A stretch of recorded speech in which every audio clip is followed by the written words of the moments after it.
Early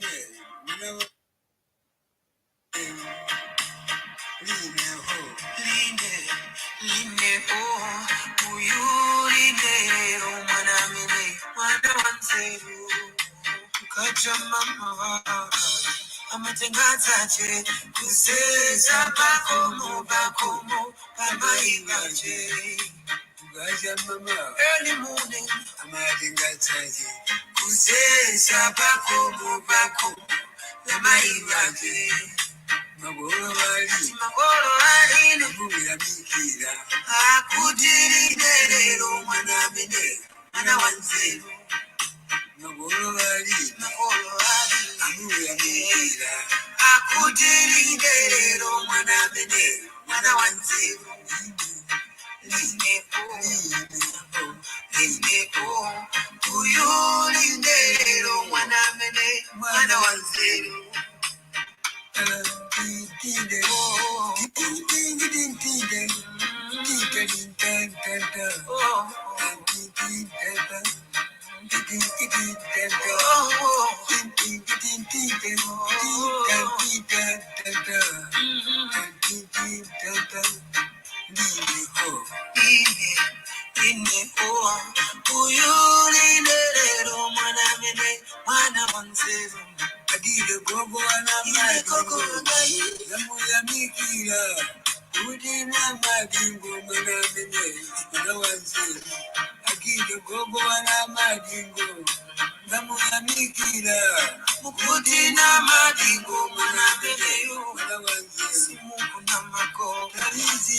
Good evening, Zambia. Good evening, Diaspora. Welcome to this exciting debut of the Linda Banks Show on TVBAKWETU.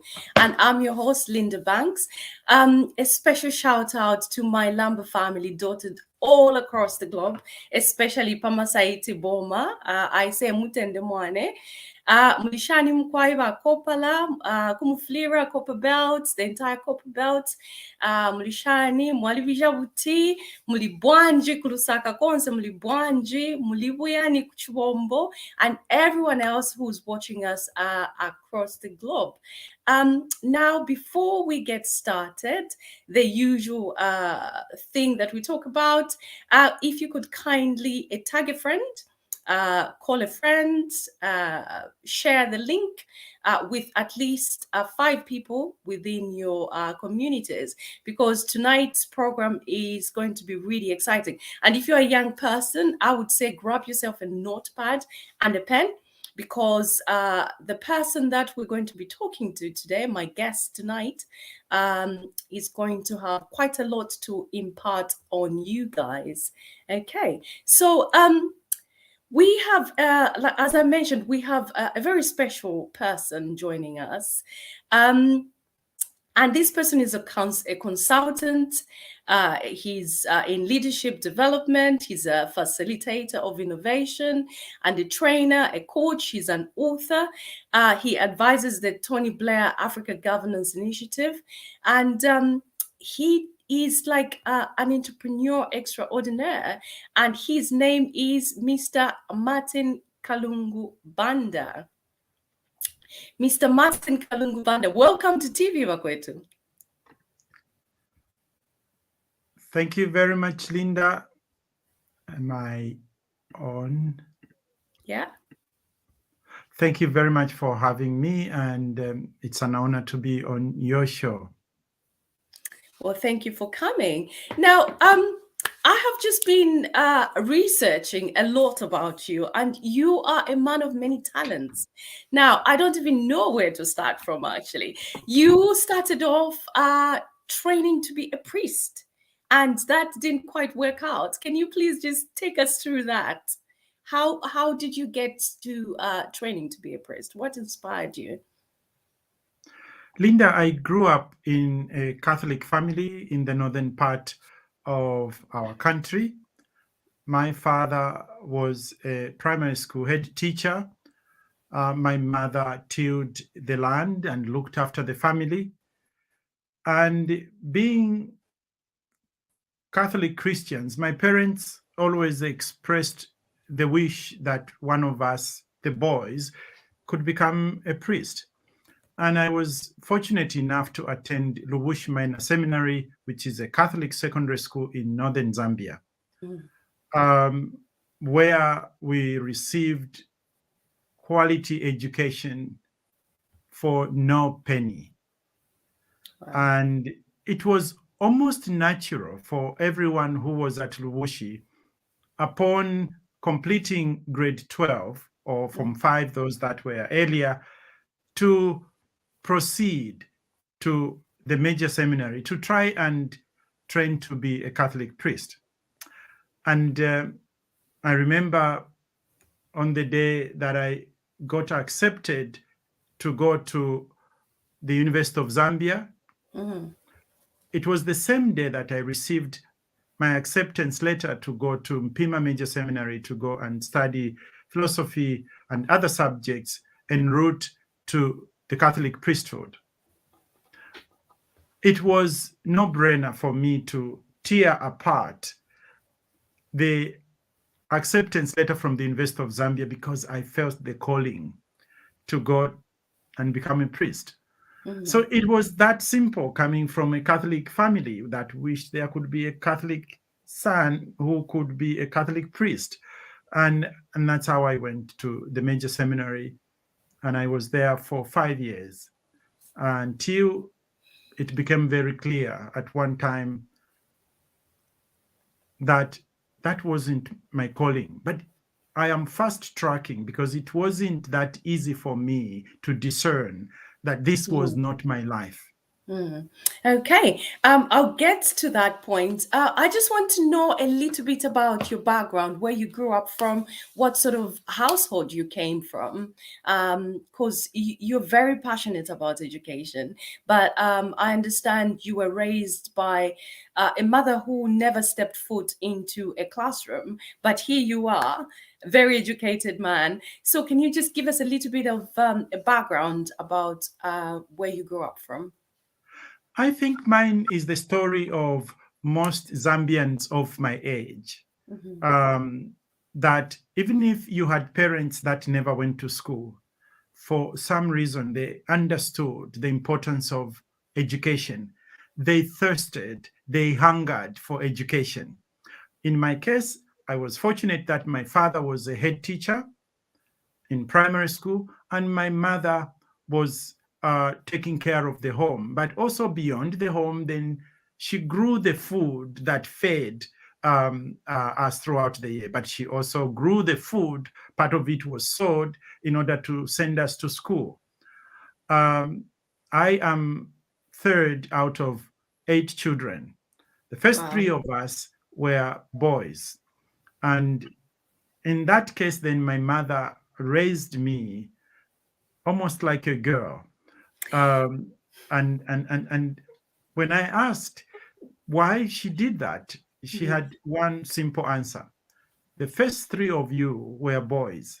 Yeah. If I had to go on just assuming that I only had boys, therefore people couldn't do the household chores that were traditionally expected of girls, I wouldn't survive. I would drop dead from exhaustion. So that's why I asked you to draw water on your head across the village. That's why I asked you to sweep the homestead. And that's why I asked you to learn how to cook. And that wasn't the easiest of growing up, I because can imagine as a boy going back to your generation, we would be going like maybe 30 years back. That was not a done thing to raise a male child as a girl, so to speak. you're How very did that kind, Linda. impact on your young life? It's going back more than 40 years back. So Oh, that's really? yes. Well, you Uh, still look very young, so it's very really kind. hard to tell. Thank you. So yes, it was unusual for a boy to do what were expected to be girls' chores. But my mother was very clear, even if she never went to school, that she needed to raise us as people who could do all the jobs in the homestead. And it wasn't without being laughed at. Once in a while, as we are walking, girls would be giggling and murmuring to themselves. But once in a while, you could hear, he will never marry in this village, because who is going to marry a girl? Because they saw Oh, you doing girls' work. yeah. And children can be so mean, I understand, at that age. Sometimes they are very innocent in many respects, but there are also many respects in which they can tease one another to the point of almost bullying. Yeah. As we keep talking, obviously we will go into your future and to see how this upbringing really impacted your future. But in the meantime, um, you are a consultant in leadership and organization development. Not only are you a designer and facilitator of innovation, but you are also a trainer, you are a coach, you are an author, an entrepreneur who's co-founded about 8 business in the past 10 years. How did you manage to do this, having grown up from the background that you hail from? As I keep saying, Linda, the fact that uh, many of us at my age in Zambia come from a very humble background, it meant that we were also like blank slates. You could write on that whatever you wanted. For Mm, example, I went to one of the best schools in the country, not because my parents could afford, but mhm, because I was taken to a Catholic secondary school. And almost every one of us in our class, there used to be only one class for each form or for mhm. each grade. Yeah. Almost every one of us qualified to go both to the University of Zambia and the major seminary. Not Mm, that we were super clever young people. It was mhm. just because we had fantastic teachers and every one of us could pass with flying colors. And Excellent. then on top of that, I went to the major seminary where I spent 5 years. Yeah. I would argue that each year you spend in the seminary Mhm. is like 2.5 years in an ordinary college, just Oh. because of the regime for study. You Mhm. woke up early in the morning at 6. You went and did your meditation until 7. You Mhm. went for breakfast. Soon after breakfast, you went to do the cleaning of your own dormitories, your own rooms, your own toilets, your own shower rooms. And then Mhm. you went and sat in class around 9 o'clock. And that went on until lunch hour. After lunch hour, you were Mhm. given a little bit of time to rest. Then you had afternoon classes. And then you went either to do some cleaning again or real manual work outside, tending Mhm. to the flower beds, tending to all that needed to be tended to, sometimes looking after the animals that the seminary kept. At Mhm. night, you were compelled to be in one class, quiet, studying. Mm. In that way, all of us could afford to pass with flying colors. Excellent. And and I think that's what allowed me when I went to the university, to cut the long story short, to Mhm. find study much more manageable than people in my same year. Yeah. Now, I've heard so many horror stories about seminary. What was your experience like? I'm not so sure about horror stories. I can identify with exceptional rigor Mhm. that felt at times like cruelty.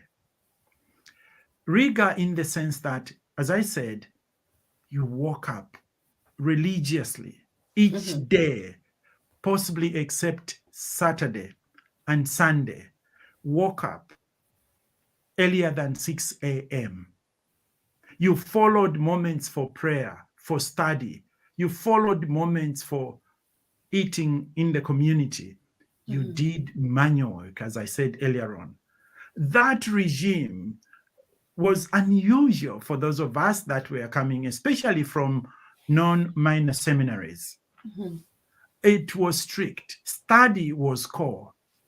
And we were pushed into reading subjects that we never imagined we could study: Latin, Greek, Hebrew, Mm. and then philosophy, anthropology. I mean, it was, you had 13 subjects to study every Wow. term. In that way, then, it felt as if it was cruel. But there were also times when we felt most of the priests who were teaching in the seminary at the time were white priests from the Western world. And other times we imagined, could they be regimenting things in this way because they are treating us as lower than them? So we had moments when we thought about our color. We thought about issues of racism. We also thought about issues of what them. We imagined that they wanted to limit the number of people that went through because they wanted to remain missionaries. As to whether that is objectively verifiable, it still remains arguable. Interesting. And especially nowadays, you are in Britain and you've heard of stories about historical sexual abuse in the Catholic churches. Did you ever experience anything like that? Or did you ever hear of young Black boys being abused at all? Not in the times I spent in this minor seminary, which was 5 years of forms 1 to 5 or grades 8 to 12, and not in the major seminaries that I attended, 3 years at Impima Major Seminary and 2 years at St. Dominic's Major Seminary in Lusaka. I would lie if I said I heard, I witnessed. No. But would I say it never happened? I wouldn't say that. I just didn't experience it. No. I didn't witness it. Okay, that is fair enough. Now, you're clearly not a priest. What happened? When I was in 5th year and about to be ordained deacon, that is the moment when they invite you to focus on discerning whether you truly now, as you get ordained into diaconate, you are now preparing for the final lap, which is the 1 year of ordination to the priesthood. In that period of time, I realized I needed to be true to myself. And one of the truths I faced was, am I going to be a better celibate than the good men that I had known in the system who had not managed to be good celibates? And the answer was no. What do you mean by that? They had not managed to be good celibates? Because I heard of many priests and I knew of many priests who I admired for their spirituality, for their teachings, for their community work, that also had children. So if you are a celibate and you have a child, it means something happened and you didn't stick to your celibacy. And when I looked at that, I paled in the qualities of those people. So if I was to go ahead, I was going to be worse than those. And I tested that because at that time, I was having feelings for a young lady in one of the parishes where I was working in Lusaka. And I said to myself, this is not it. I needed to talk to my bishop. By then, it was Archbishop Elias Mutale of the Archdiocese of Kasama. He was in Lusaka then. I went and saw him. And then he said to me, Martin, this is how it feels when you are now moving to the final stages. You start doubting yourself. Hang in there. Hang in there because there are no more feelings. There are no more doubts. And it doesn't mean you would never fall in love. It just means you can fall in love, but don't act on those feelings. I said, Your Grace, no, I need a break. In a few months' time, I'll be a deacon. I will have locked myself in. Can I have a year in which to think about this vocation? Now, hold on, Mr. Kalungu. At that point, you were just having feelings. There must have been pretty strong feelings for you to actually decide that you are not going to continue. So we're not just talking about infatuation. Could you just talk us through that? It could be infatuation. If you don't act upon it and test it, it might be just infatuation. And did you tell the young lady who was involved in this? At that time, it was just me and wrestling with my spirit, wrestling with the reality that in 2-3 months' time, I'm going to be ordained deacon. And then the bishop said, then take a year off, come and stay with me at the cathedral in Kasama. I said, Your Grace, that will make me oblige without listening to whether this is my calling. Because you knew that at that point, if you stayed with him, he'll beat you into becoming a priest anyway. No, maybe, but because you feel the compulsion to honor the kindness of your bishop. And I wanted to be free enough to Yeah. make a You wanted to be decision. true to yourself. Yes. Fantastic. So now fast forward, you went to University of Zambia. Yes. And just talk us briefly through your life at University of Zambia. It was, in a way, the easiest of times. Easiest of times because for me, learning how to research, learning how to do analysis of texts, learning how to write essays was the easiest. Having spent What did you 5 study? years, I studied philosophy and then development studies as part of my courses. Yeah. So I was almost revising. And in second year, some of the professors started encouraging me, if you continue performing like you have performed in the first 2 years, we would like you to consider being part of the staff development fellowship. And that was the biggest honor any student could get. Absolutely. And purely because I was standing on the shoulders of seminary training, then I was fortunate enough to that year when I was graduating, to have been one of the 2 that graduated with the distinction. And again, I put a caveat there, Linda. It wasn't because I was super clever, but it was because it is. You're very modest. Something had been given to me for free in the past. You are being very modest there. You were clearly very bright. Many people went to those excellent schools. Not everyone excelled as you have. I'm beginning to sense that perhaps this is why you're so passionate about education, and more importantly, free education. Now, we have a brand new government who have rolled up a free education. Now, do you think they are going to be able to, with the resources that they have, they're going to be able to provide quality education? That's their decision to make. Every sign looks like that's what they want to do. It's the only decent way for an African government. It's the only decent way. Every one of us can only explain ourselves and what we are doing, whether at the local level or international level, through education. It's the number one channel for changing one's life. And it's no brainer, therefore, that this government, which has received so much goodwill, particularly from young people and all Zambians, should make the decision. And I think they are on the path. If we read every policy and some of the actions they have taken, it's free education. If developed systems like the UK here can offer free education until you enter university, and when you are in the university, you are assured of a loan so that you can complete your first degree, what more ourselves, who are so much in need of human capital development? We don't have a choice. Education has to be free through and through. But the emphasis must be not just free, but it's free quality education. Education, yes. Yeah, free quality education.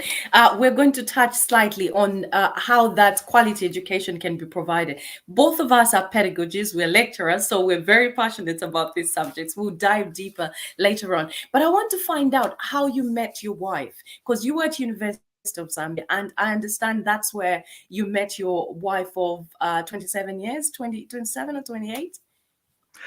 We are now 27 year in marriage. Thank you. Fantastic. Congratulations. Now, could you just talk us through how you met her? Was it the same woman that you fell in love at the seminary? Sadly, the one who led you to leave the priesthood? Sadly, no. Ah. My I met my wife in a very unorthodox way, and I know that's not how things work, but I will say it all the same. Okay. So I was in my final year of university, and the Catholic chaplain invited me to be the interim chair for the Catholic movement, for the movement of Catholic students. And then there was an international conference, global conference, Yeah. whose venue was in Brazil. And each region had to organize regional chapters. Africa had to organize its own chapter to prepare for the global conference in Brazil. And I, as the interim chair of the movement of Catholic students, I had to attend that gathering, which took place in Lusaka at the University of Zambia. I must confess, I was forcing myself to go to the conference. It wasn't on top of the list of things I wanted to do. And therefore, I sat at the back of the chapel, the Unza chapel, in a laid back way so that I could just physically be there. And then I saw when they announced, can the chair of the Zambia chapter come and open the conference? And this young lady stood up, went, gave the speech. And I don't know, Linda, why I had these thoughts, because they were irrational. I remarked to myself, oh gosh, if that young lady was not married, I was going to marry her. Why I assumed she was married, I don't know. Now, hold on. What prompted you to do that? Is it just, were you at a stage in life where you were desperate to get married? Or, I don't know, was she that phenomenally beautiful, or it was a spiritual encounter? What prompted It was you? a combination. I wish it was a spiritual encounter, but it was a combination of sheer beauty I witnessed, but also for a young lady to stand up there and open an international Africa-wide conference, and with such grace. It was, for me, a spectacle to behold. And somehow my brain configured, she's married. That's why I said, if she was not married, I was going to marry her. I made the assumption, such a brilliant, beautiful young lady surely should have been spoken for already. And I let it pass. In the evening, my colleagues and I had planned to gather to go out for a drink. And I was waiting for them. Getting bored, I decided to look at the list of participants. And I went and I started looking. Then I remembered the name on one of the names on the list was that lady who opened the conference. And her name was prefixed MISS. Gosh, she's not married. You were like, I'm in. Yeah, I abandoned everything I was doing. I abandoned my colleagues. You weren't wasting time, were you? I went looking for where she could have been residing. This was at the Commonwealth Youth Center. I don't know what it is now, but it's now part of the university. So I went, looked for her place, knocked on the door, and then she opened just a little bit to be able to speak to me. And then I said, I would really like to speak to you. And then she said, is it about the conference? And then I realized at that point that I could easily lie and throw everything off. But if I also say the truth immediately, I won't have any chance. So I struck a middle ground and I said, somewhat. And then she said, can it wait? I said, it can, but I would rather speak to you now. You could sense some uneasiness in her. Yeah.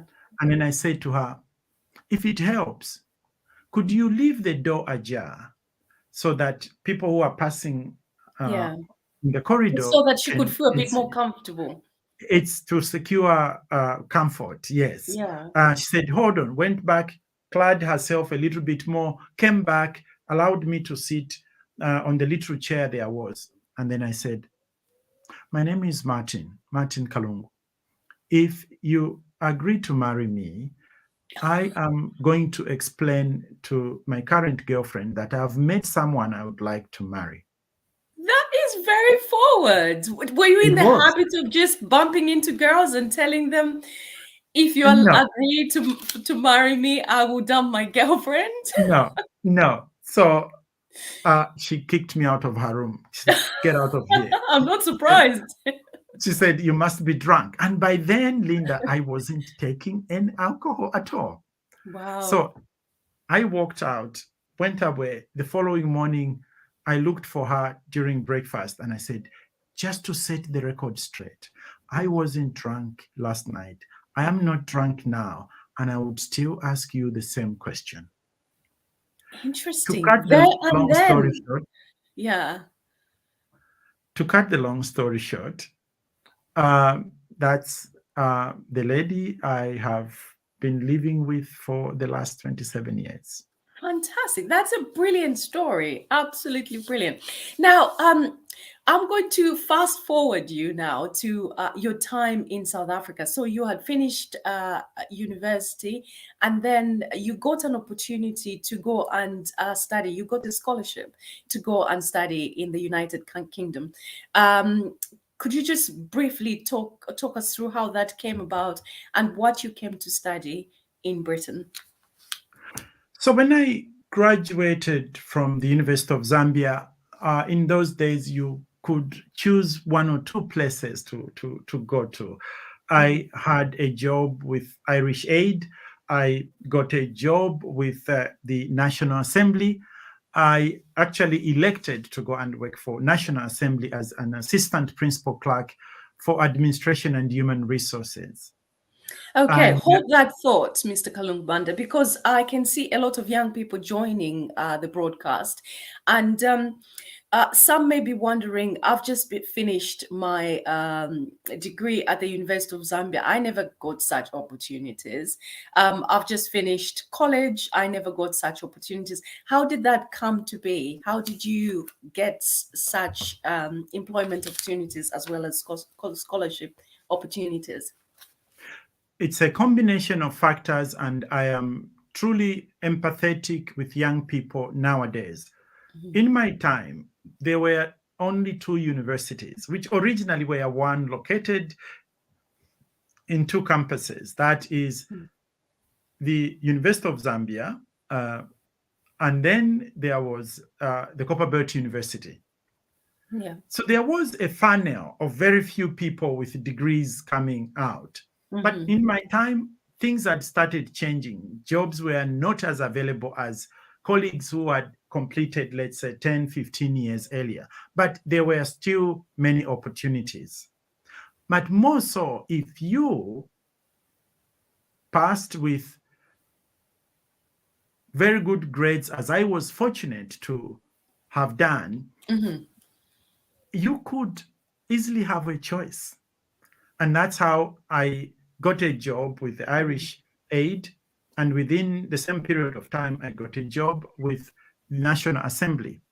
And that's how I chose National Assembly. It felt more stable. It felt like the kind of thing you looked up to. It was like going to work for the central bank. It was going to work for the mining institutions, or getting a job with cabinet office. So they were in those categories. Yeah. And I joined Parliament. But I had been informed by Professor Dillon Malone, who was the head of philosophy department when I was completing that, your grades are so super good. We would want to get you to join the staff. Wow. And as a student. Yeah. And he got me a scholarship. And I came to England and I arrived, and that's the only time I realized what I was coming to study. I didn't know what it was I was coming to study.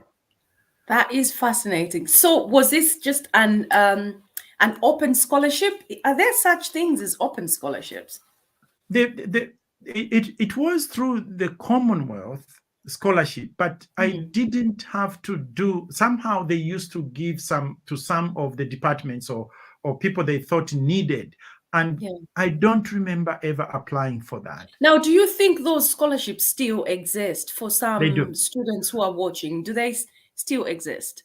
I And how think the can, okay, Commonwealth Scholarship still exists. There are few places across different countries. The yeah, Chevening Scholarship and many more scholarships that we don't know. If you just go on yeah, Google and just say postgraduate scholarships for Africa, you'll be awash with the okay. possibilities that lie there.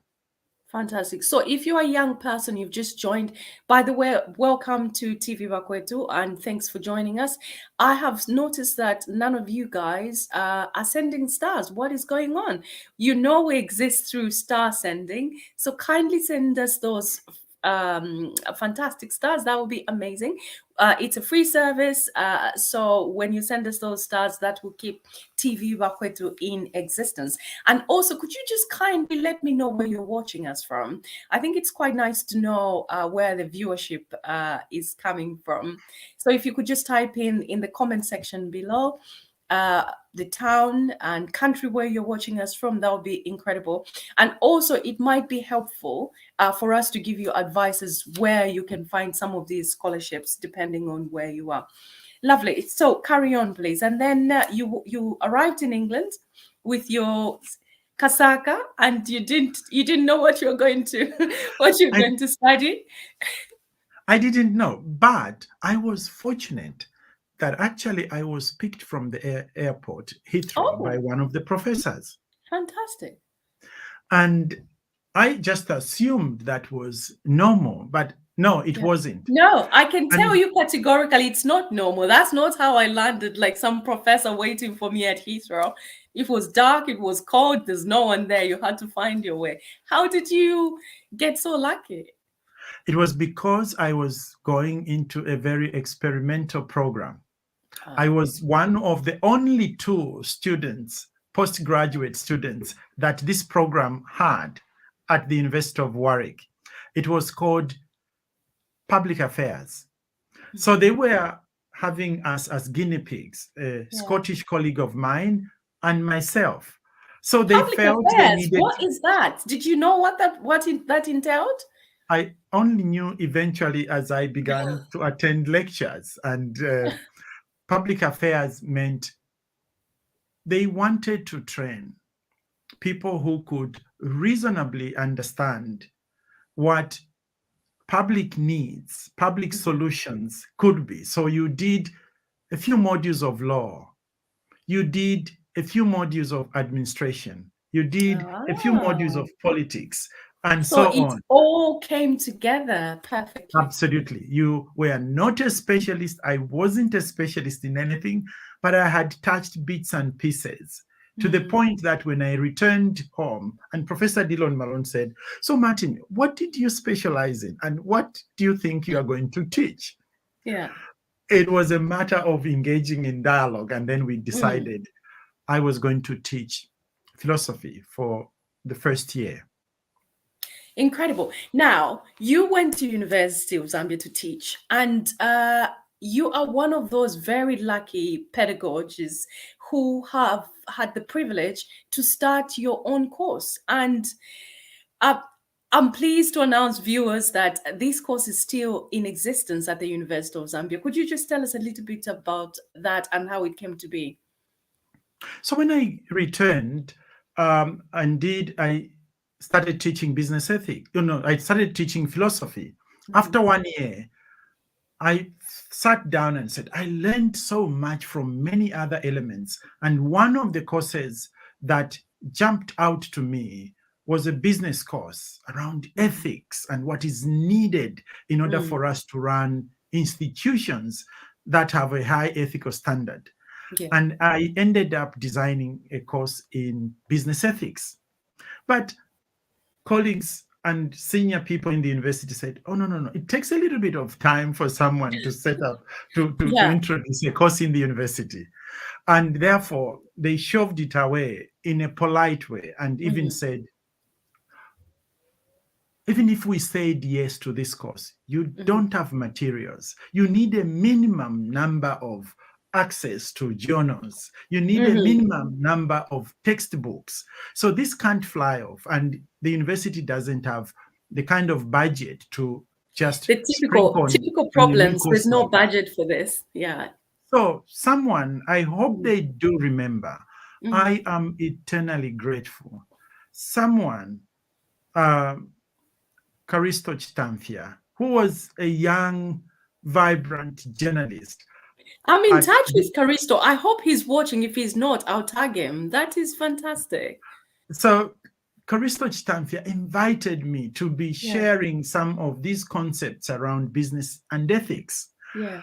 And that's when the then deputy director of the British Council, and I do remember her name very well, Mm-hmm. Jackie Peace, gave me a call Mm-hmm. and asked me to go to the British Council office.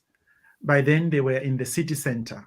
Mm-hmm. And I went there and she said to me, Martin, from the sound of it, as you and Karisto are speaking about this, Yeah. business ethics is a much needed program. Why are you not teaching this subject in the university? And I Yeah. said to her, even if the Senate committee permitted this to go ahead, Mm-hmm. it wouldn't fly. This is because we do not have the materials needed to be able to teach this program. There is a minimum standard of textbooks, access to journals that is needed. Yeah. And then said, what if the British Council made that possible? I said, what do you mean? And then she said, if you will, we could sponsor you to go to the UK for a month. Just like that. Absolutely. Visit all the universities that you No feel. way. Absolutely. And we will give you £10,000 Wow. for you to go and buy. That is like all the every teacher's materials. dream. It was. I mean, Take it was you to like this I incredible was place. dreaming. And when I went to my head of department, Professor Dillon Malone, he said, obviously, we shouldn't stand in your way. Yeah. And in the meantime, he fast-tracked the process.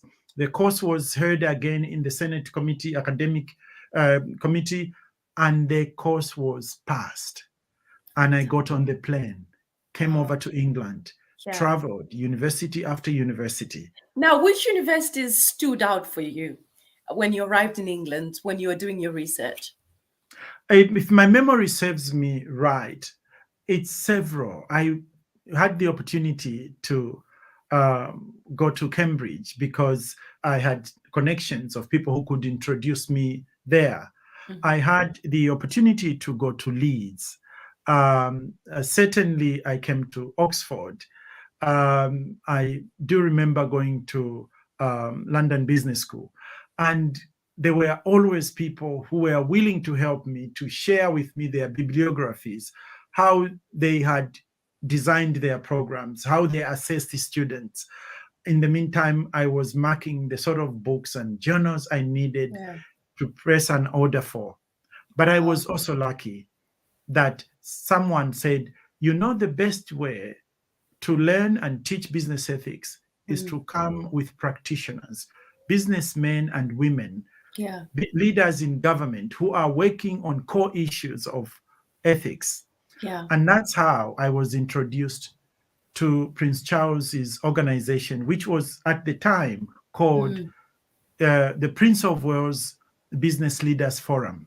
And that's how they took me in and they started supporting me and building my confidence in doing what I was going to do. I arrived, I had the best books in the university, the newest, the latest.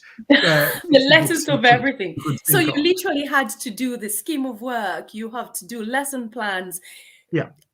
The entire from zero, curriculum. everything from zero to whatever it is, the first exams that ever happened. And it still exists. The course still exists. So if you've passed through the hands of the University of Zambia and you've studied business ethics, here is the man responsible for it. I reckon they need to have a statue in your honor. Oh my God, there would be so many people who would have statues that we wouldn't pass anywhere. But I do hear you. Honestly. But it was also because I was lucky. In the first year of teaching business ethics, I had brilliant students. I may not mention everyone, but I know Dr. Mbozi, who later on came to teach business ethics at the University of Zambia, Dr. Monshi, Wow. who later on came, and I had these brilliant students. And I was like one young person among them. So we Yeah. were more like friends rather than teacher, student. Yeah. Yeah. And that was the magic of our learning. We had so much fun. They could challenge me, I could challenge them. I went and brought in people from outside, managing directors, Zambia Competitions Commission, George Lipimile, and others, to Wow. try and just show the students that this wasn't theoretical. Yeah. This was the And real I thing. think as teachers, I'm taking you back now to the point where you're talking about quality education. And quality education is not always theoretical, it has practical. If you invite people who are actually doing the stuff that you are teaching the students, it becomes easier for them to know how to apply those theories that you're teaching them, isn't it? Yes, quality education. And by the way, Linda, my passion now is around how do we transform education? Because much of the education we have is actually irrelevant. Yeah. Going into the future we face, Yeah. we need a different form of education.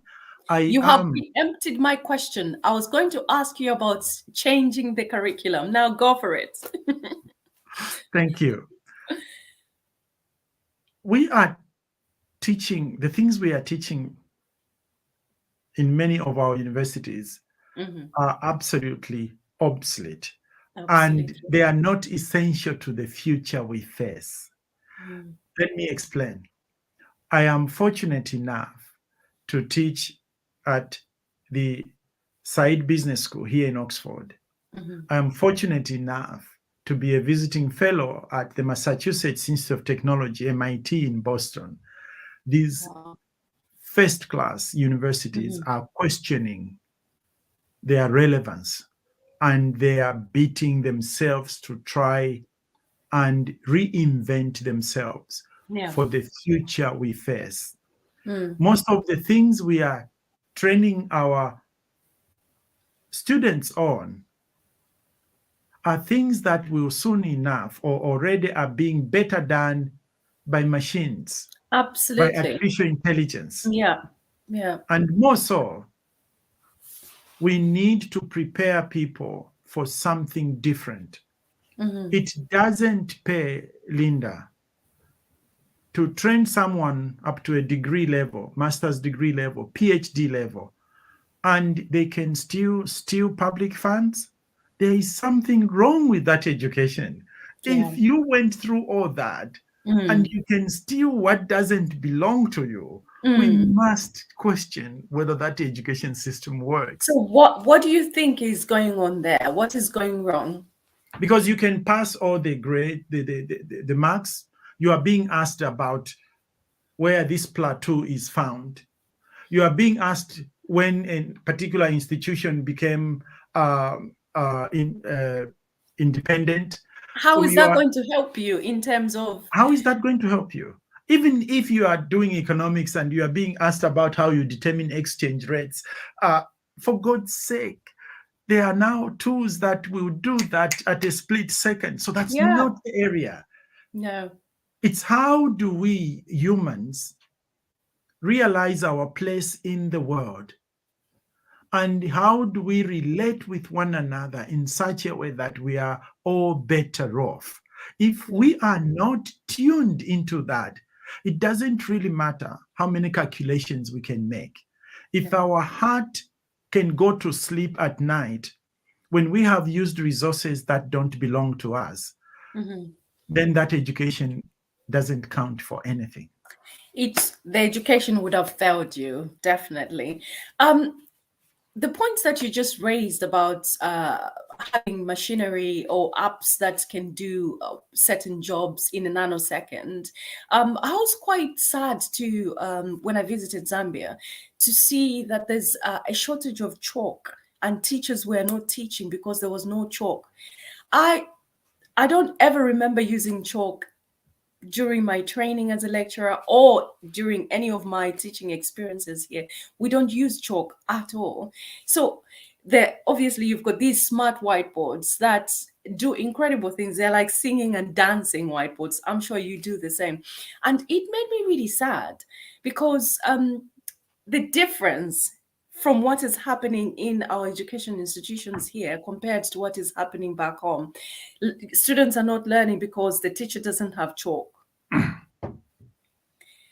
How do you think these things could be altered, especially in the New Dawn government? If you were given, for instance, an opportunity to help the government in changing some of these things that are taking place, for instance, changing the curriculum, would you be open to that proposal?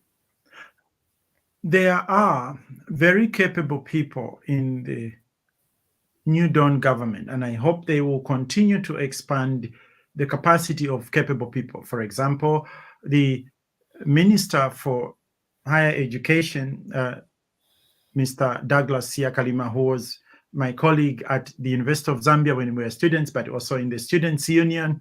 Oh. He is a very committed educationist. The real deal is for him and everybody who is involved in delivering and administering education to sit with people from across society, the young people themselves, the teachers, the parents, the administrators, and look at one another in the face and say, what is obtaining now? We need to understand what is obtaining and be truthful to that. But at the same time, x-ray ourselves through the next 10, 15 years. A good education is that which prepares people for the next 15, 30 years in coming. If we do that, there is enough brain power, there is enough experience. This is not a problem that can be solved by one Martin Kalungu Banda dashing into one place. This is not a problem that can be solved by one gifted minister. None of us in our individuality is good enough to find the answers to the challenging questions that confront our country. What we haven't learned is to dialogue, to search, to experiment with a group of stakeholders. We don't have to think for young people. Bring them to the party. We do not have to think for parents. Bring them to the party. And then enter a journey of exploration. You will discover how to solve the education problems that our country faces. And then you will begin to develop steps that truly take us to the education of the future. Yes, if professors in universities are scared of relearning how they prepare their notes so that they are not handwriting, so that they can post those notes on a web portal where students can access using their phones, then we will never recover. We will always be light years behind. I know, Linda, that some of the universities in the UK are not readily accepting degrees from our country. No. You have to go through a postgraduate diploma or certificate to truly get into a master's program. Absolutely. And which is such a waste of time and so sad. You talked about educators bringing the young people to, as well as parents and other stakeholders. So the art of collaboration. And you have interesting theories about fear in that sort of relationship. And I think that perhaps the cultural aspect hinders or prohibits us to collaborate with students. We're thinking, what do they know? They're only young people. I'm the professor. I'm the lecturer. I know what is good for them. So I once heard you talk about interesting theories about fear. What is it about fear in that scenario that prohibits growth and collaboration, do you think? First of all, Linda, the challenge we face or one of the problems we face is that our own culture or cultures as Zambia were truncated, were amputated in relation to education. So we abandoned our culture, jumped to the Western form of education, which had a particular way of seeing things. Traditionally, among all the 73, 74 tribes of Zambia, you will find that a young person is not an empty slate. You will find sayings such as in Bemba, amano yafumamu ifuesa yaya muchulu. A small mound like this can transmit knowledge into a mountain, meaning your age, your status doesn't really matter. You can be wise, you can be knowledgeable. So people shouldn't tell me that our culture didn't open up to learning from young people. But the education system we inherited at independence was hierarchical, and you had to be older in order to truly be somewhere where you can impart knowledge. While our traditional languages included, you can learn from a baby. And therefore, we need to relearn how to listen differently, how to listen to every side of our society. And particularly for our colleagues who are in responsible positions, such as government and business, particularly when we get on top of the pyramid, it doesn't mean we know it all. It simply means we are put there so that we can organize, conduct, like in a choir, all the elements that are needed for us to find the knowledge we must have to push our society forward. When we assume that just because you are sitting on a higher position, therefore knowledge also is part of your deal, we are making a mistake. It doesn't work like that. You can be the managing director, but not the most knowledgeable of persons. It doesn't mean that we are rejecting your being managing director. You can be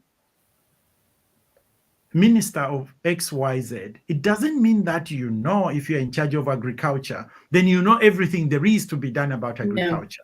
It just means you have permission to create conditions in which knowledge can go around. Absolutely. Knowledge can be generated. Creating that condition where people can flourish, people have got the liberty to be the best that they can be, to bring out their skills and their knowledge for the benefits of the of that particular organization. You talk about seventh kind of leadership. Now I'm going to fast forward you to South Africa, because you had some interesting brush with the Mwanawasa administration. And this is where this idea of a seven type leadership comes into play. How did you stumble into the Mwanawasa administration?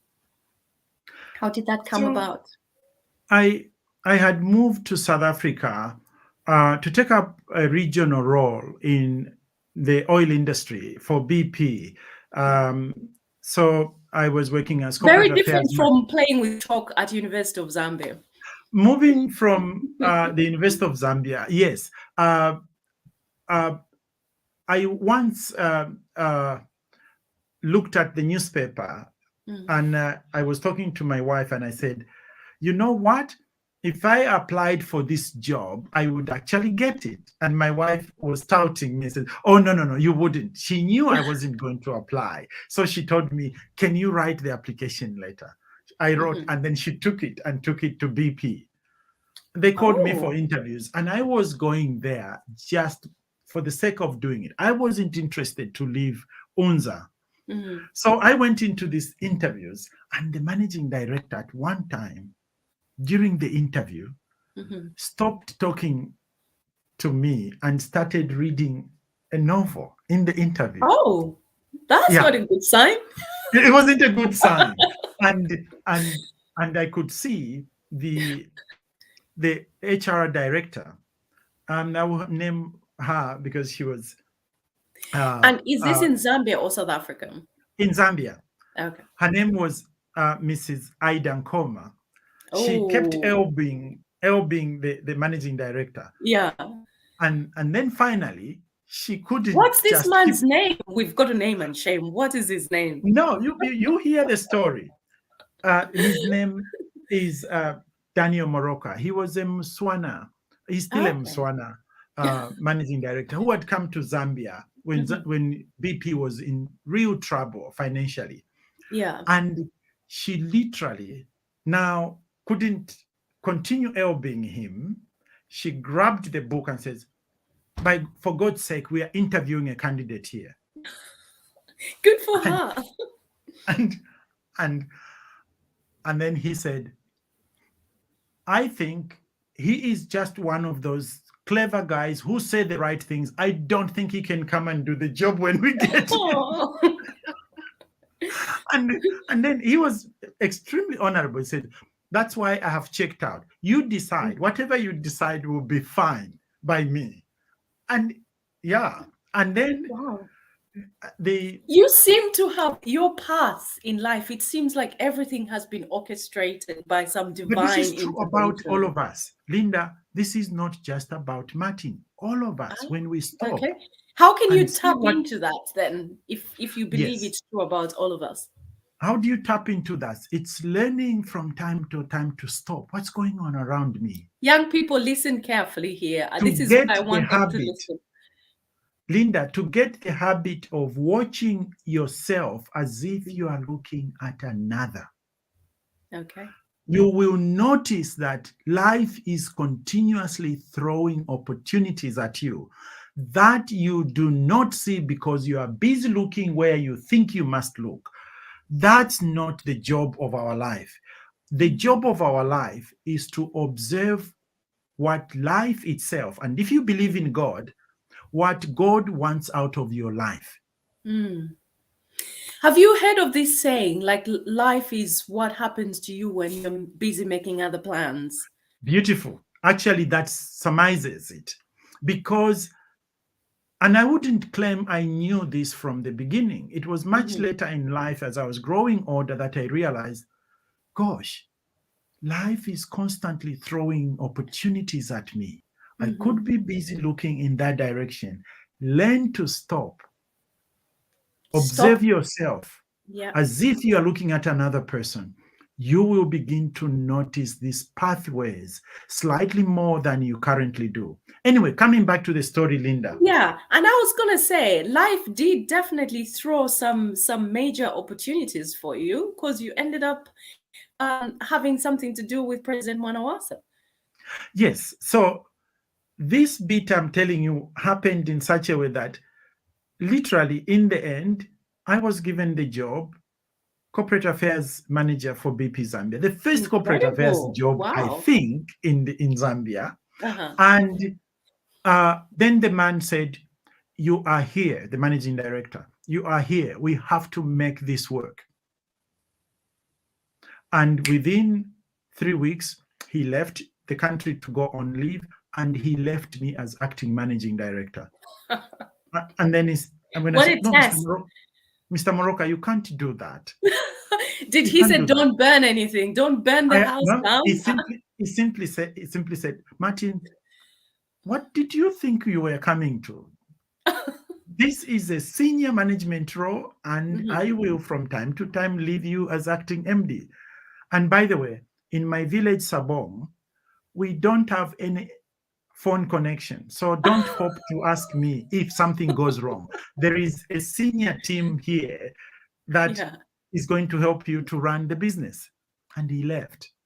But he was the biggest coach, the biggest trainer, the biggest mentor I could ever imagine.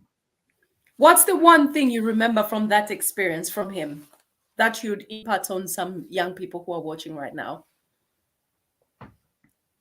Once you get a job that is senior enough to influence things, your job is not to stay put in that role. Your job is to start looking out for young people with talent, raise them, because they will push you to higher jobs. Everyone who worked with Dan Moroka at that time will remember how vibrant BP was, how we all blossomed.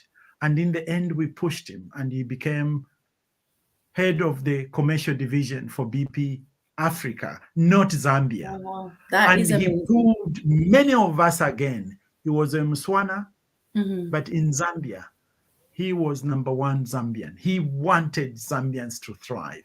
So the biggest lesson is as soon as you get a position of influence, it's not about you. Start looking out for other people. And as other people are growing, they will allow you to grow as well. Anyway, I love that. I just wanted that to sink for a minute because we can very quickly move on to the next thing. That is an absolutely important thing that we tend to lack, especially right now in the New Dawn government. It's like one person gets a position and they want to hold, they don't want to share, they don't want to bring others up. So I'm hoping a lot of people have held on to that. Carry on, please.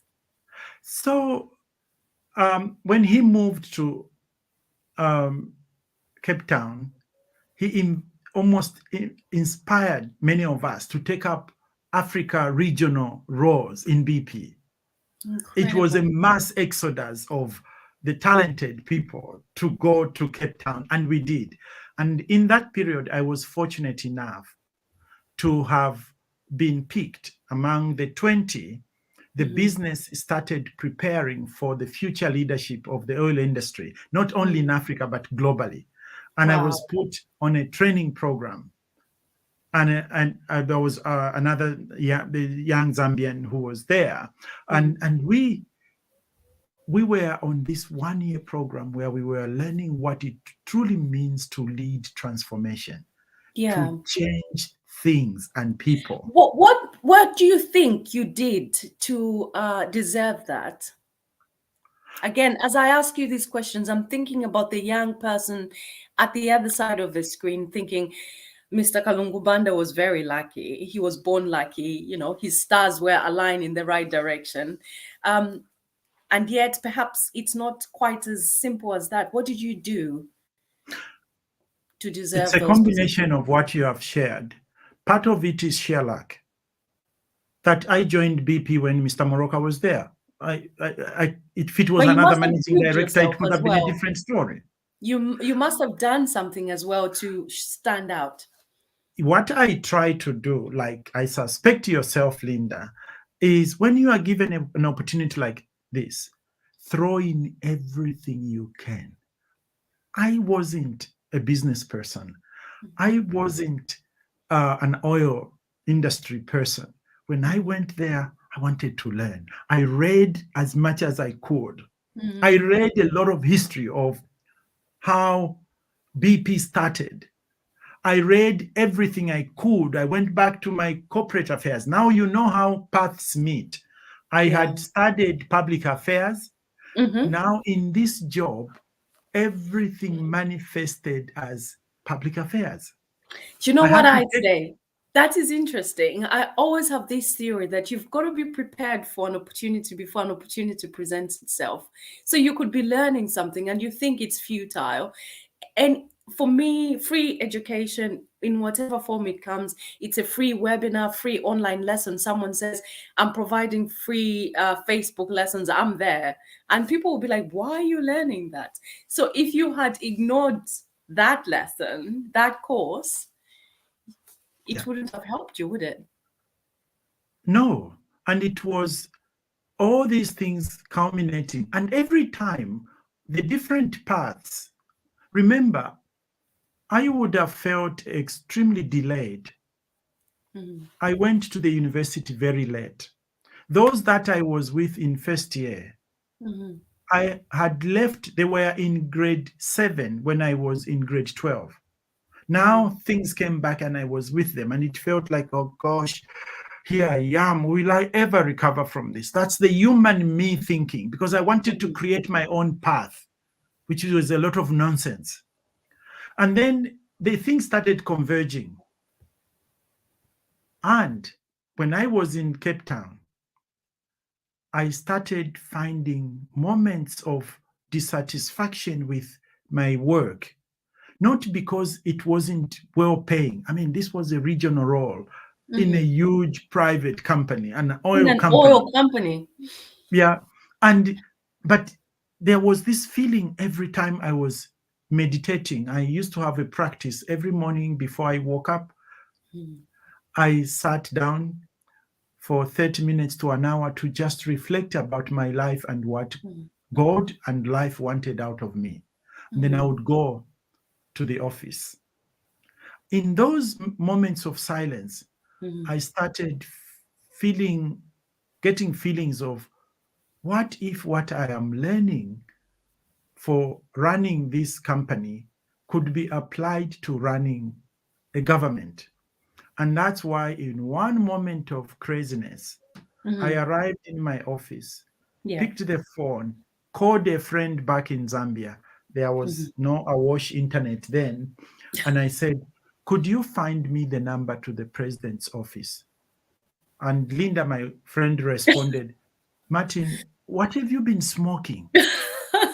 Which normal human being wants a number like that and Yeah. outrageously at random? And But also, why the president? You were aiming high, because clearly. I wanted someone who could do something about what I was feeling. Linda, after 10 minutes, he called back and he said to me, Martin, don't be silly with that number. I pushed You've the got very number good away. friends. Yeah. I pushed the number away and I Yeah. continued working as I normally would. At 10 to 5 p.m., I looked at the number. Some madness sipped in me. I dialed the number. Yeah. And the A moment response of was, craziness. You're like, I'm going to do this. went, State House, how can we help you? And I introduced myself as politely as I could. My name is Martin Kalungu Banda. May I speak to the president? Then the response was, Mr. Kalungu Banda, is the president expecting your call? I answered, no, but it's important that I speak to the president. Then there was silence. Yeah. Music. Then a new voice came. State House, how can we help you? I repeated my self-introduction. My name is Martin Kalungu Banda. May I speak to the president? The same question was asked of me. Mr. Kalungu Banda, is the president expecting your call? I answered, but slightly emphasized my response. I said, no, but it's crucial that I speak to the president. I said, at that point, you were getting fed up. Silence again, Linda. Music. Yet another voice.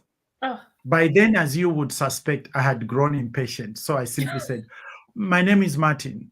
I've been trying to speak to the president for the last few minutes. Yeah. And the response came, Mr. Kalungu Banda, this is the president. How can I help? At that point, Linda.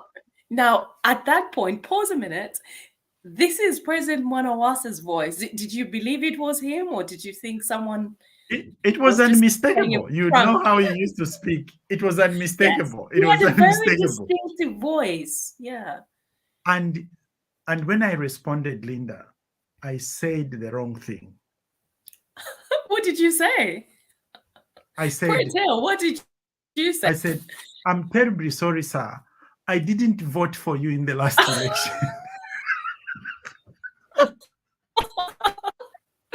Oh, no. Why did you say that? No, I mean, it was the slip of the tongue. I had thought about it, and that was true, but it wasn't Had you for forgotten sharing. everything that you wanted to say? Yes, I had forgotten. And he laughed. He laughed, and then he said, at least you are honest about your vote. Now, how can I help you? I had recovered enough at that time to be able to say why I wanted to call him. I said, Your Excellency, I have been on a leadership program, and there are many things that I find so relevant to the way our state could run. I would like the privilege of sharing these lessons with you. And to my surprise, he said, Mr. Kalungu Banda, this is Wednesday. How about Friday? 14 hours. Wow, just like that. I don't remember, Linda, ever saying bye. I had put the You receiver did not down. hang up on the president, did you? I put the receiver down. My hand was shaking. And then I went to my boss, who actually is JJ Skazwe. And then we went to Fred Paswana, who was the president for BP Africa. And then they allowed me to travel. Now, just pause there for a moment. Now, young people, if you're listening, I would say, if you are faced with a situation where you feel you are very nervous, you have to make a decision, I just say, feel the fear and do it anyway, and worry about the consequences later. You hung up on the president, but still, at least you managed to speak to him. And when I arrived, which was 1 hour before my appointment, they didn't have my name at that little gate on the side of State House where you go when you are visiting. They didn't have my name. And I said, guys, I wasn't dreaming. I spoke to the president. He'll be expecting me at 14 hours. And one senior security officer said, Mr. Kalungu Banda, do you genuinely think the president would have an appointment with a stranger and we haven't done any security check? I said, sir, I hear you. It's just that I am also not lying. And then he was kind enough. He said to me, in case this is one of those rare moments when the system doesn't work, promise me, you walk with me inside, we check the inner desk. Yeah. If your name is not there, promise me you won't resist to come out. I promised. We walked You won't run off. Yeah. We walked in. We checked. May his soul rest in peace. Then one of the private secretaries to the president, Mr. Tubi, looked at the list and said, no, your name is not here. And they were about to usher me when President Mwanawasa was coming from another meeting. He walked in and he said, you must be Mr. Kalungu Banda. Coincidence, said, yes, happenstance, or providence? And that was the moment I left the security officer and I went into the office with the president. Wow. What a story.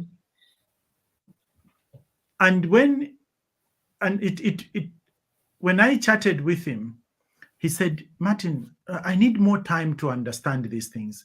Do you think you can come for dinner tomorrow so that we have more time? I'm like, so the following, I went for dinner and spent 3-4 hours with the president. And to cut the long story short, 1 year later, that's when the president called. And by then I had changed jobs and I had moved to Oxford, that he wanted me to go and train his cabinet and all his permanent secretaries the following week. At the end of that training, the president said he was looking for a chief of staff and he wanted me to play that role. Amazing. What I am saying, Linda, here is, again, this is not a Martin story. When I went to work for State House, there is no way that phone call from a cold caller can reach the president. There is no way. But here is my story. In that moment, this one call slipped through all these control mechanisms and reached the president. The truth is that this is not simply a Martin story. All of us have those moments that open up, inviting us to do the silly thing of cold calling a president, whatever your case might be. Yeah. And these windows tend to close very quickly. But you need to learn to listen from this thing which is on the left side of your chest called the heart. Now, how do It's you not, do that? it's what I have been explaining. In this particular case, I had those moments when I used to sit and reflect on my life and what life is calling me to on a daily basis. The trick about, I think, most of the time for those who are religious, we spend time talking at God, and therefore we don't hear when God is talking to us. We are good at asking for things, telling him what we want. We make demands. That's important, and that's part of the deal of our relationship. But there is also the other side, those moments when we keep quiet and create an empty mind, empty heart, so that that voice can drop. And that's when we hear these strange things, such as stupidly calling a president, stupidly trying to set up a business, stupidly trying to do the impossible. Yeah. Those moments come from quietness from within. And all of us as humans are capable of doing that. And the opportunity that President Mwanawasa and his team gave me to work with them, I always say, Linda, it's probably the best university I ever attended. Oh? How? And if you think it only happens once, at the time that President Mwanawasa invited me to go and do this job, guess what? My former boss in Oxfam in the UK had just gone to work for Tony Blair as one of the advisors. Wow. And when he heard that I had been given this job to go and support the president, he would ask me to go to number 10 Downing Street and mingle with him and Prime Minister Tony Blair's advisors, including the chief of staff to Tony Blair, who were helping me in order to help. This is a guy who had never worked at that level. At the moment that something happened, then Providence provided too for my own learning. You listened to that little voice and you did not procrastinate. You heard the little voice saying, phone the president, moment of madness. You didn't procrastinate. Oh, I'll phone next week. You did it there and then. So when you hear that small voice telling you something, act on it. There's an interesting conversation you and I had previously. We're talking about not knowing something, where you didn't know how to perform a particular task. And I was telling you, I have this theory that I learned from Sir Richard Branson, actually, where if a great opportunity comes your way and you don't have the right skills for it, I say yes and spend the rest of the night trying to figure out how to do that. What is your theory? We have to listen to both what is in the head and what is in our heart. Guess what? Most of our education system overtrains what is above our shoulders, the brain. Yeah. But that's not all there is. This, which is on the left side, as I keep on saying, is also a faculty of knowing. My heart told me. Our wisdom traditions, almost in all languages of Zambia, there is the equivalent of the capacity to listen to the heart. We will make our biggest contribution in the world when we learn to listen to the two, not only the intellect, but also this, because the heart finds it very difficult to lie.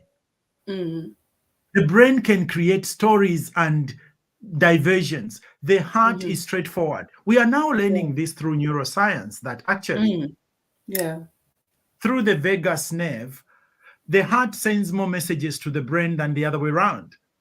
All I am saying is that if I was to reinvent a curriculum, I would also do things that train the heart to care. Then you do not when you care, you don't go for a meeting late. You know you care for other human beings. Exactly. When you care because you are listening to the intelligence of the heart, it means even if you don't like Linda, but she is good at what she does, you don't stand in her way. You deal with your own dislike, but don't stand in the way of Linda. If you listen to the heart, you will know that corruption is killing children. Corruption is killing our elderly persons. Corruption kills our infrastructure. The heart doesn't have a lot of room for hiding. Oh, I love that. That should be a tweetable moment. We should be tweeting this. I'm going to have a group of young people. I think we need to bring you back. You're just so full of wisdom. Now, President Mwanawasa was not the only president that you had the privilege of working with. Fast forward, 887 comes into play, and you had a major role in bringing him to us, to Diaspora. How did that come about? It's not as grand as you think. All I heard from colleagues... But it is, Mr. Kalungu Banda. It is, though. No. All I would say is, colleagues said, gosh, we wish we could speak to the head of the leading opposition political party. And then I said, oh, let me look for a number. And someone gave me the number, and I phoned HH, as we called him then. Yeah. And he said, hello? And then I said, oh, my brother. In fact, I just said, my brother. I'm Martin in the Diaspora, and Martin Kalungu Banda. And he said, oh, I remember you. You worked with President Mwanawasa. And I was surprised because I thought... Kalungu Banda, you seem to have a thing about just picking up the phone and calling these important people. I'm just going to call HH right now. No, because if they say no, it's just no. If they don't pick the call, you remain the same. Exactly. Yeah? That's a very good principle. So I called and he answered. And then he said, but my brother, how can I be of help?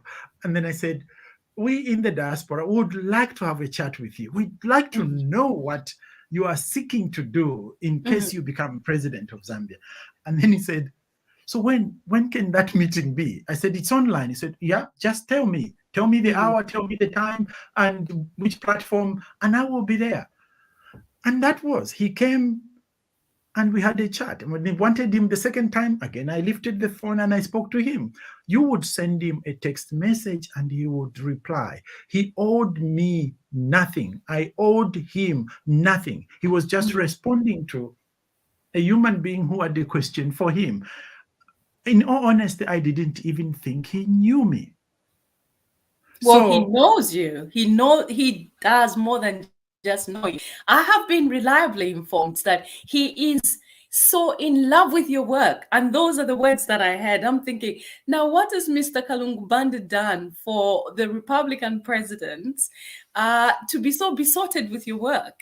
And there's also a session, actually, that you are the first person in Diaspora that he offered a job and you turned it down. Now, how true is that? True or not true? And if it is true, why in God's name did you turn it down?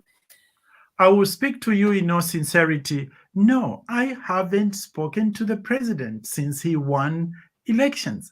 I haven't. And in all sincerity, he hasn't offered me any role. Mind you, we have to let the president and the team of the leadership that he went with through the elections to sit and find their own feet around this massive job. I know I never was Mwanawasa, but it allowed me while working for him to see just how powerful, how unusual this job is. In the way we look at it in Zambia and in many parts of the world, it is the only job that can mimic God. Allow me to say this, but I'm saying it in powerful. It's the only job. It's the only job which says, let in the creation narrative in Genesis. God said, let there be the moon and the stars, and there was. Morning came, evening came. God said, let there be the trees, the animals, and there was. In that job, you can literally say, let there be a new head teacher at Chivelo Primary School, and there is a new head teacher. Yes, In absolutely. that job, you can say, let there be Inspector General of Police XYZ, Yeah. and there That is. And that's exactly what happened to you, because he couldn't give you the position of chief of staff, and he created a whole new role as consultant to the president. And there Yes, was. President Mwanawasa knew that he needed to fast track the process of my helping. So he created a job called Special Consultant to the President, but with a job description that would fit a chief of staff. But that was within his powers. What I am trying to say, Linda, here is that the job is so unusual that, in my opinion, even this nonsense we pick from the Western world, the first 100 days, for God's sake, in such a job, the president doesn't even know whether he's coming or going. It's such a massive responsibility. Absolutely. I would give him a year Yeah. in which to find his feet. Yeah. When he does, probably that's when we will see what he can do for the country. Yes, now he has a lot of energy and a lot of things to do. And I do admire that. But it's unfair to expect him to, as they say, to hit the ground running. Yeah. It's a And very unusual job. It is. And this is exactly why I did not ask you the question, what do you think, or how do you feel the new Dawn government is faring? Simply because of that reason, because it's a very unusual job, and he has inherited quite a colossal task, so to speak, without getting into too much political kind of assertions. I can see we have been joined by a couple of our TVBAKWETU viewers, but before I bring them on, I wanted you to touch on a couple of things. The first thing is your name, Martin Kalungu Banda, very unusual. You've got a little hyphen there. Now, how did this name come to be? First things first, it has nothing to do with royalty, because they say hyphenated names. It is very ordinary Zambian from northern province. It came in this way. When we were about to get married, my fiancé and I sat down. What kind of relationship do we want this marriage to be? The number one thing was, we want equality in this relationship. And out of that wish, I asked, how do I signify, like you will signify, when our marriage is blessed by a priest? You will become Mrs. Kalungu. How do I show that I have moved from being single to being married? Just like you will have changed. And then together we said, what if we created a new surname which symbolizes our shift, that both of us have changed? Whoa. Mr. Kalungu Banda, you are a Zambian man, a macho man, an African man. What are you doing thinking about taking on your wife's name? What came over you? You know, we do a lot of injustice to ourselves as Zambians and Africans in general. In some instances, if we look in between, our people were, particularly men, were not as chauvinist as it is painted outside. Why do I say that? Yes, my father carried the name of the head of the house. As I grew older, I started noticing something different. Yes, if he's with friends, he's the one who makes the decisions. But I noticed that when mom is not there and there is a big decision to be made, you know what he said? Allow me to think about that. In the evening, he is consulting mom. Oh, and then he shows up lovely. the following day. He shows up the following day and he says what is now his opinion. yes, there was this facade. I witnessed my mother as I grew older. She was actually the head of the house. She was the backbone of the house. Isn't it Absolutely. interesting? And It's therefore, yeah. female power and authority is not a threat. It is actually Now, what would you call yourself a feminist? Because I know men can be feminist, and if so, this is a sort of double-sided question. Because having been raised, quote unquote, as a girl by your mom, may her soul rest in peace. Would you think she prepared you for these kind of feminism kind of ideologies that you seem to possess now? And do you think it influenced you respecting your wife enough to take on her name?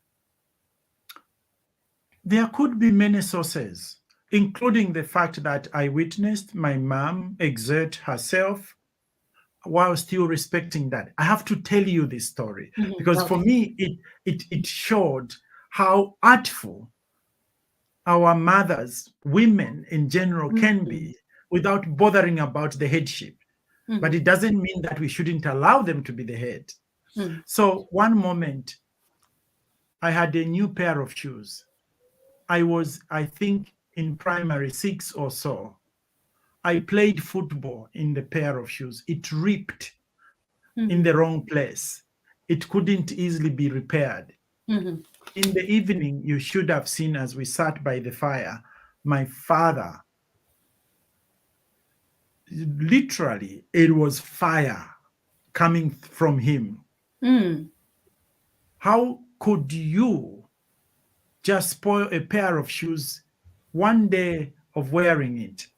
Even if you are a son of a head teacher, you will not get a new pair. In those days, you had one pair, not many. You had one pair. You will go to school barefoot. Wow. And it's done until the next year when you can deserve to get a new pair. Goodness. And then my mother took over.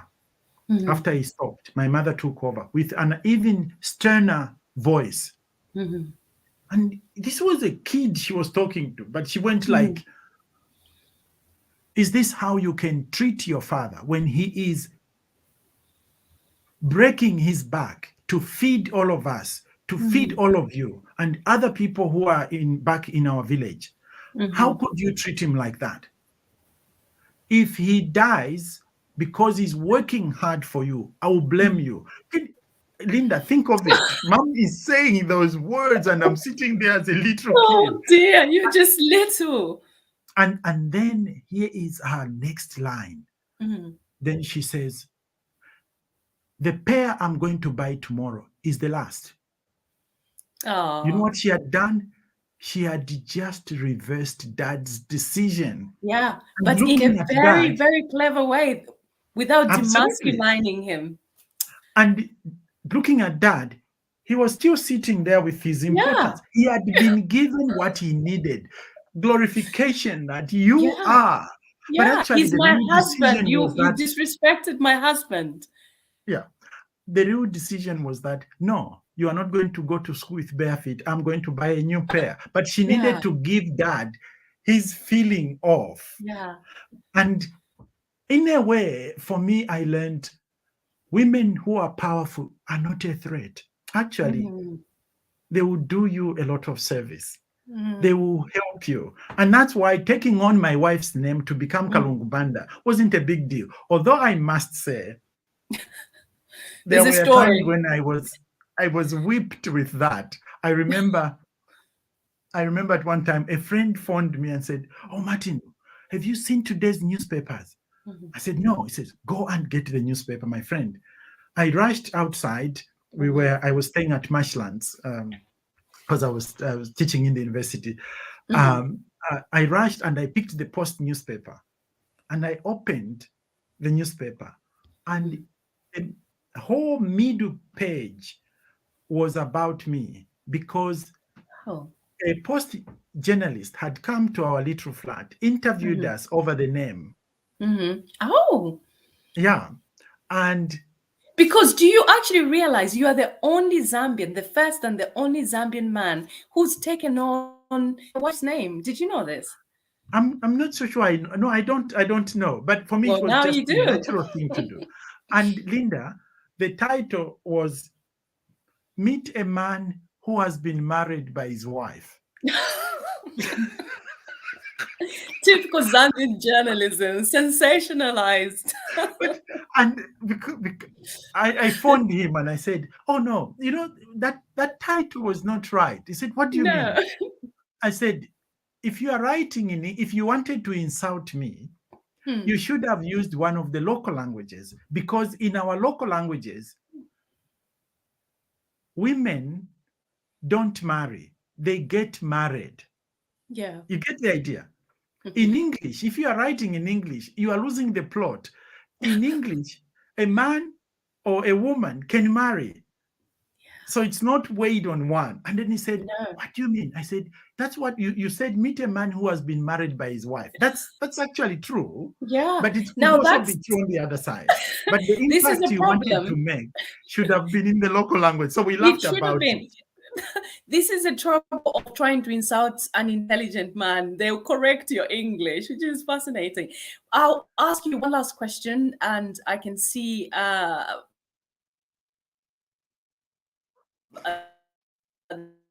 the question is based around you with President Mwanawasa, the alleged Well, Linda, you are breaking. If you could just repeat the question. I missed the question. fallout. Can you hear me? I missed the question, Linda. Could you just go over that? My question is about the fallout with President Mwanawasa. Now, I can understand, but was it a physical fight? You met on the streets and No matter how stupid or crazy one is, you at state? cannot bring yourself to. Oh, you're having challenges in connection. Is it about? Okay, if I heard your question, let me try and answer. I was trying to say, no matter how crazy one is, you cannot have a physical confrontation with the head of state. But this was a situation where I had been invited by BBC to go and speak about the goings on in Zambia, the government's fight against corruption. And BBC ran this very long program of my interview with them. They came and picked me from here, took me to London, here meaning Oxford, and went What to. program was that? What BBC program? Can't remember, but would it have been Newsnight?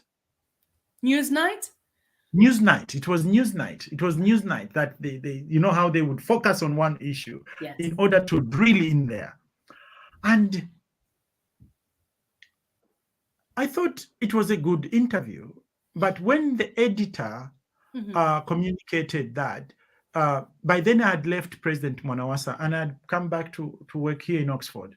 They said the current advisor to the president says the following, and then they said what I said, which was the money that was stolen, and the courts in London have confirmed that, has to go back to Zambia. There are no two ways about it. But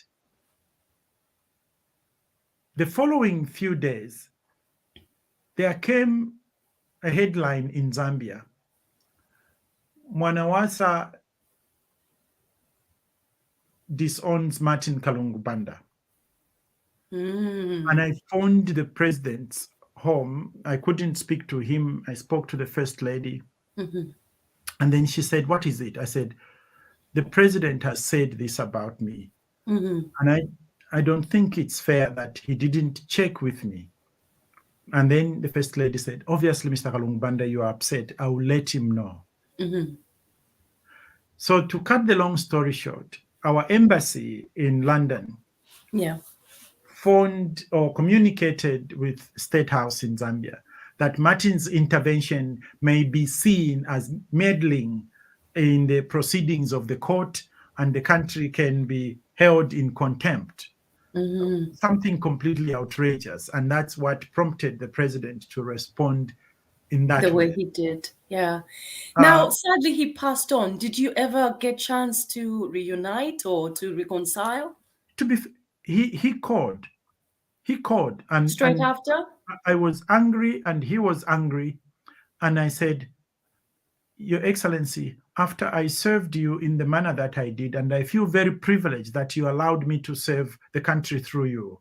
Yeah. You could have checked with me. If this is the way you treat your friends, I don't think you will have many friends. I was as hard as I could, being polite to a head of state. Yeah. And then the president said, Martin, you don't tell me who becomes my friend, and you know very little about me. And he was upset, banged the phone down. Oh, no. And that was it. And he did his own search. And he found out that our embassy had misrepresented the issues. And a phone call came again. Mr. Kalungu Banda, the president would like to meet you in London en route to New York for the UN General Assembly. There was something in me that says, don't go and see him. But who says no to a head of state? Exactly. I went, but my wife said, I'm coming with you in case he misrepresents you again. Strong woman. There you go. We went, and when we arrived, the guy said, oh, Mr. Kalungu Banda, it's only you the president wants to meet. And my wife immediately came in and said, no, I will come into that meeting. Wow. Because it's I who was attending to him as he was suffering from false accusations. Yeah. And they went in, talked to the president. The president said, let her come in. And we walked in there. And the president said, Martin, if you don't mind, can we put that aside? I was totally misled. Wow. I apologize for the pain and anguish I had caused you. And may I invite you next time you are in Zambia, come home, we have dinner together. So I was melting with all this to find a head of state going that human and simply apologizing for a misunderstanding. And indeed, when I was next in Lusaka and I let him know, and he asked people to prepare us some food, and I went to his home and we had a meal together. So there was this side of President Mwanawasa, which was like iron, steel, inflexible. And yet there was also the other side of him, which was fluffy, soft, and warm. And it was so human when you were just face to face with him. My respect for him grew even higher. Amazing. My respect for your wife is growing even higher for me as I'm listening more about her, which is fantastic. Well, thank you for sharing that story. Now, viewers, I'm aware, I haven't forgotten, there's a very important football game coming up. So we are going to wrap up soon enough. And we seem to have gentlemen on TVBAKWETU right now. I'm not going to keep you forever. We have just been joined by Mr. Patrick Chilufya. Mr. Chilufya, welcome to the program. And we have Mr. Martin Kalungu Banda, who you know very well. So go for it. What do you have for him? Linda, I think we're running out of time. I will be quick. You know that we shouldn't read. You're rushing to watch the football. No, we shouldn't go beyond 2 hours because we need to have this program recorded. You know that? Oh, yes. So that so many people can watch it. We are 148. So oh, yes. Actually, we only have a couple of minutes. Yeah, so Martin. Jonathan, apologies. Martin, I'm not going to ask questions. Okay. You've answered all my questions. But Martin, you know we work together at BP. And, you know, you mentioned about Danny Moroka was working next to my office. We used to, the moment he saw me, he says, Chilufya.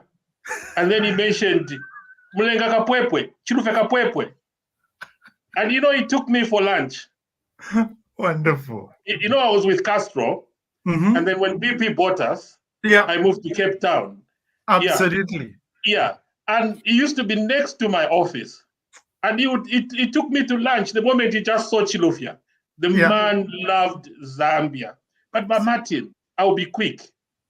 The knowledge, the resource, your mind-boggling resource, your exposure, your intelligence. You remember in Cape Town, Africa, the Zambian experts, But the Patrick, knowledge. the conversations will not end. Let me give a minute Martin, for so everyone. Zambia has got all that intelligence, resources. But how come the corruption? We're still poor. And Martin, you remember the collapse of Enron? BP introduced a course on for all middle management. We all went on risk, on ethics, risk and governance. Yeah. So don't you think our government needs such a course for our ministers, our permanent secretaries? And the other thing about Martin, if the president asked you to go and help, just like what Mwanawasa did, wouldn't you go there and help? Because Zambia needs people like you. I rest my Thank you, case. Patrick. Thank you so much. We're gonna run out of time, and we will keep Mr. Kalungu Banda in the background so that everyone has a chance. But in the meantime, I'll just allow everyone to say a quick hello, and we will close. I'm terribly sorry. Mr. Mkulimba, do you want to say a quick hello? Well, hi, Martin. It's good to see you. Wonderful to reconnect. Oh my God! But Linda, those are my teachers. If you like, I will be bringing. I think we're going to have you back again. But Jonathan, a quick hello, please. Hello. Yeah, calling from Cape Town, your former home. I did your 7 leadership course sometime last year, I think. Wow. And I've always been looking forward to meeting you somehow. You know, especially on the issue of ethics in our countries on our continent. I think that's something that I think you can add a lot. You know. Thank you so much, but Jonathan, thank you very much. Bom Kelebai? Banda. Just a quick hello, please. Kalungu, how are you, sir? Well, thank you, sir. How are you? I'm very fine. I'm just delighted that you were the first man that took on the name of a wife. Amazing. That's a very historical, and we support you for that. And thumbs up for the support you have for women empowerment and women Thank support. you so much. If I may just put in this rider, Mr. Mkelawai, and my family was like, why would you name your first child Mbololwa? Since when did you become Lozi? And I said, but we are all Zambians, and one of our neighbors was a fantastic neighbor, and her name was Mbololwa. Why not name after a fantastic neighbor? Amazing, amazing. Thank you so much, TVBAKWETU, for tuning in. You have been absolutely incredible. The numbers are still the same, even though the football is almost starting. Thank you very much, and go and see you soon. Good night. Thank you.